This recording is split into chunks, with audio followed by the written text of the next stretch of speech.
He stood quietly by the grocery store door, a brown paper bag in one hand. His coat hung loosely over his shoulders, faded olive green, the collar worn down to threads. Just below the left pocket, a dark brown stain. Most didn't notice him, but some did. A teenager whispered to his friend, "Dude, look at that jacket. What's that, mud?" Another smirked, "Nah, man, he probably hasn't washed it since Vietnam." They laughed, not cruelly, just carelessly. He didn't flinch, didn't speak, didn't turn his head. He simply stood, still, like a monument people forgot they built.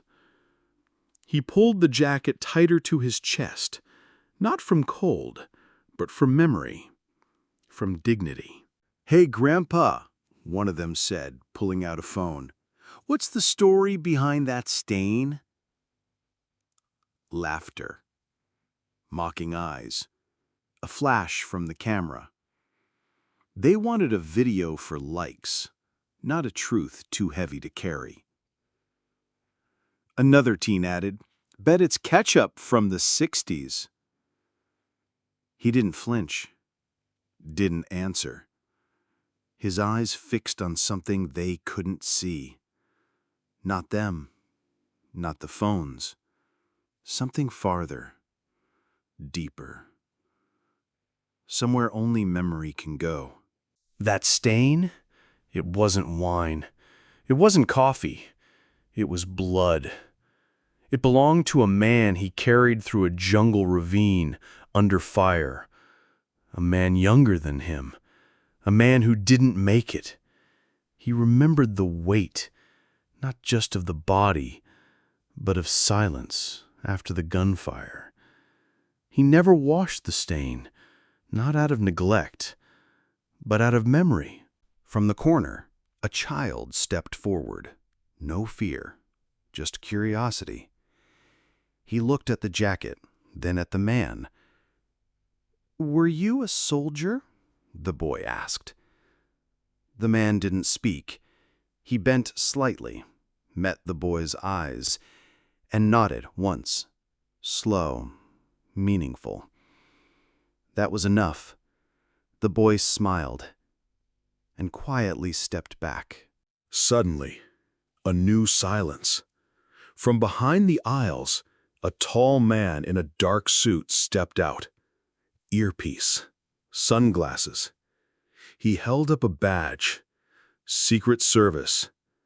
"Step back," he said. People froze. Then he turned to the old man. "Colonel, your car is ready." Whispers stopped. Phones lowered. The laughter was gone. Now their eyes told a different story. No longer mocking, now wide with surprise, and slowly something else. Respect.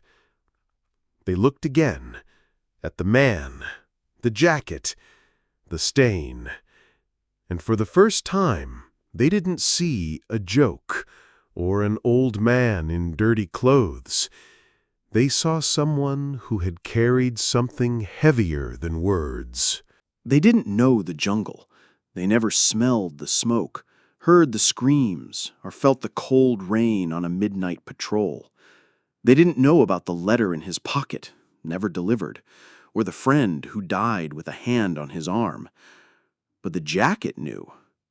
It had been there. It had seen.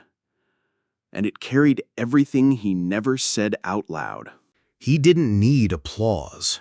He didn't want medals or parades. All he wanted was to remember, to be left in peace with memories too heavy for most to hold. He didn't wear that jacket for attention. He wore it for those who couldn't anymore, for the names he whispered at night, for the ones who came home only in folded flags. He stepped into the black sedan and the doors closed. No salutes, no music, no crowd. But one pair of eyes watched, a child's.